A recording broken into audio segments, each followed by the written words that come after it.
Hey everyone, welcome back to Reading with Tatiana. Today I'm reviewing Thank You Next by Andie J. Christopher, and unfortunately I gave this book a 2 out of 5.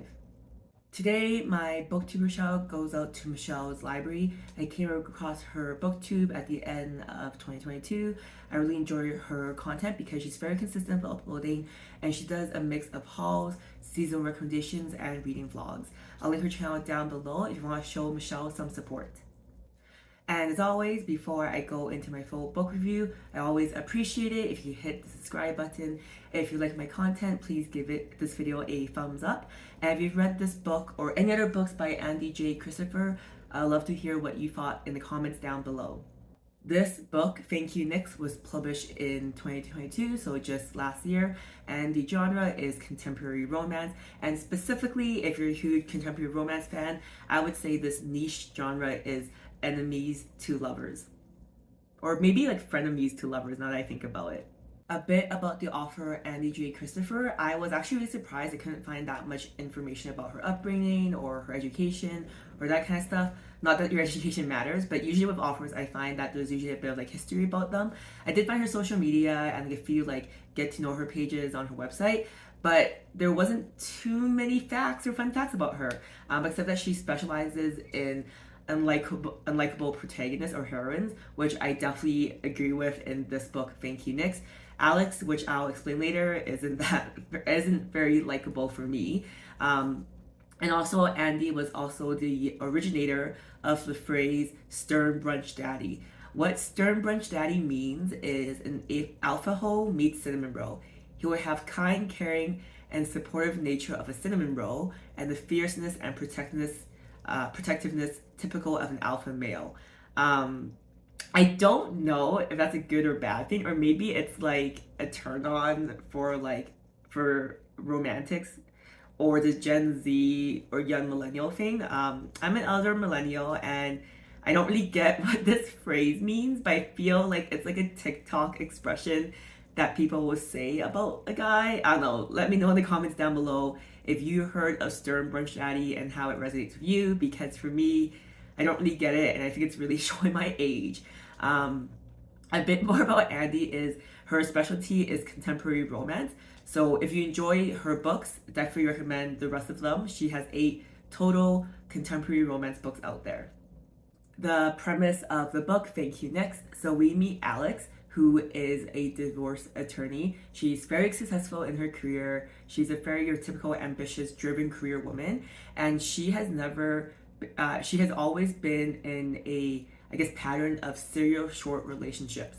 And she's come to realize a common denominator with all her exes is her, which after they date her, they find the one they're going to marry. Kind of reminds of the movie Good Luck Chuck with Dane Cook and Jessica Alba back in the 2000s, if you remember that movie. And so basically Alex goes on a quest to find out what made her exes all magically find their wife after her. Is it because she did something to them, or what was missing from her that they wouldn't wife her up? So she goes on this quest, and while she goes on this quest, she crossed paths with her grandma's ex-husband's son, who is around Alex's age, and they grew up together. So they're kind of like step siblings, but there's no blood relation, and not really exactly step siblings because his dad dated her grandma. But basically, when they were younger, Alex confessed to Will that she liked him when they were teenagers, and he rejected her. And then since then, they have been frenemies. And then Will is also recently divorced, and he feels kind of like this jealousy that Alex is going to reach out to all her exes. And there's a lot of internal dialogue from Alex and Will, a lot of like will they, won't they, that all these feelings that have always been there, now they have a chance to profess these feelings for each other, but their ego gets in the way. And yeah, it's just a lot of will they, won't they, a lot of like tense moments, and that's what the book is basically about.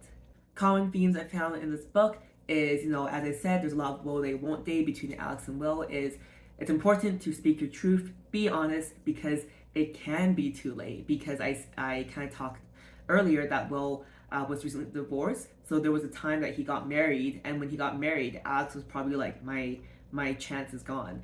Other common theme I noticed is all your exes in your life were there for a reason, because even if it didn't work out with your ex, it probably taught you a lesson on what you want in a future partner, or maybe taught you what you don't want in a future partner, which I think is always beneficial to learn from your exes, even if it was a bad breakup. And another theme I noticed is Alex and Will had, I guess, um, marriages from their parents that imprinted on them, and that trauma from their upbringing affected how they associated with adults in their adult relationships.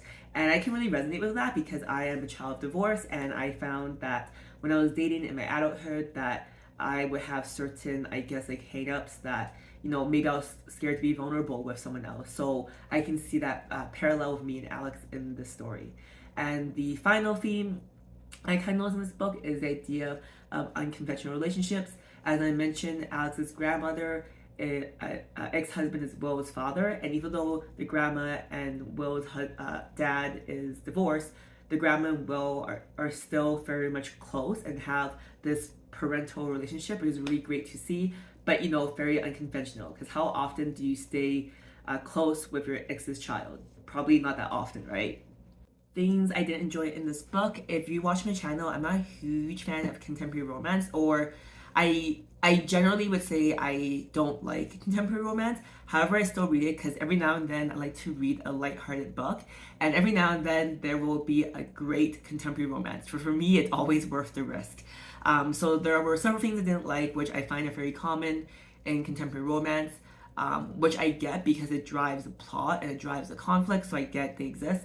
The things I didn't like is the jealousy that Alex and Will experience throughout the book. I think jealousy is something that's a very natural gut reaction.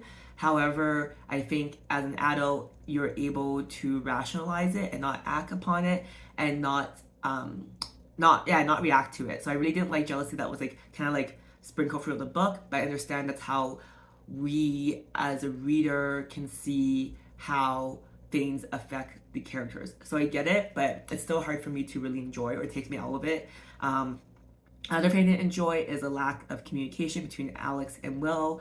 They had decades as frenemies, and I feel like, they could have not wasted so much time if they were just able to be honest with each other from the get-go and just speak out about their insecurities, about their vulnerabilities when they were younger. And then also, like, the logic of the characters and the attraction don't really jive with me. Like, for example, in the book, like, Will talks about, I guess, like, when it comes to like the intimate smutty parts, I guess I just don't really relate to their attraction towards each other and how they dirty talk to each other. So I guess, like, when it comes to like I guess dirty talk, it's very specific to the person, and for me, I just didn't jive with how they were dirty talking to each other. But of course, there's always things that you can find to enjoy in the book. I enjoyed their backstory. I think it's kind of cute. They have this like childhood together, and now they have decades in each other's life and see each other's growth and successes as individuals before coming back together. I also enjoyed that when Alex confronted her exes, it was always like comical, and I can see that being a really funny movie. And I also really love Alex and her grandma Lexi's relationship, because I think that's very rare, and it's also really special. And then also I really like how they both talk about how their upbringing affected how they are acting to each other in their adult relationship, because that awareness I find is rare sometimes, and it's great that the author chose to acknowledge that in both the characters. On Goodreads, this book got an average of 3.12 out of 5, which I think is very accurate. I think people wanted to like it more because the premise sounded fun. Like I mentioned earlier, it kind of reminds me of Good Luck Chuck, a movie from the 2000s.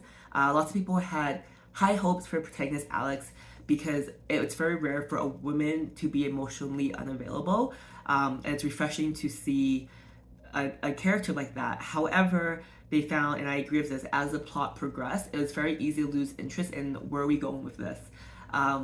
Also, I was kind of confused because a lot of people said they enjoyed the book, but they gave it a 3 out of 5.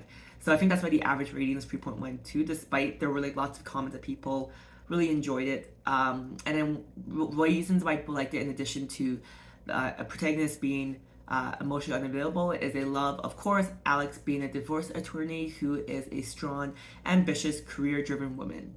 I think you should read this book if you like contemporary romance, if you also like specifically the frenemies to lovers trope.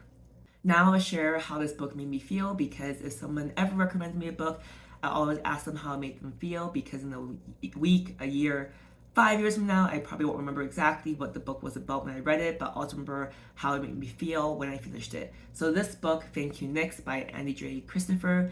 To be honest, I struggled with how it made me feel, because overall it was just okay, and it took me a while to actually finish this book because it's not a long read and it's not like a complex read, but I just wasn't like motivated to find out where these characters ended up. But as a personal rule, to try to finish every book I started. So I guess if I had to say how this book made me feel is, I guess it made me feel to believe in romance. I think, like, there's this common expression of the one that got away. I personally don't really believe in that, because I'm someone that I take action when I want to take action. But I know that's something that exists, and I think this book kind of tells you that if you feel that someone was the one that got away in your life, don't give up hope, because in the future, who knows? Maybe you guys weren't meant to be together at that point in your life, but maybe in the future you could be in each other's life. So I want to say that it gave me hope in romance. Thank you for watching until the end of my book review for Thank You Next by Andie J. Christopher. If you read this book, I'd love to hear what you thought down below. And if you want to join me next time, I am starting M by Kim Thúy. I don't know how to say it. I'm sorry. I should look it up. This book sounds like a pretty heavy book. It's set around like the Vietnam War, and also the refugees fleeing Vietnam in the 70s, and also all the children or the orphans that came as a result of the Vietnam War. So yeah, if you want to join me next time, this is the book I'll be reading. And as always, thank you for watching my videos. I really appreciate it, and I'll see you guys next time. Bye.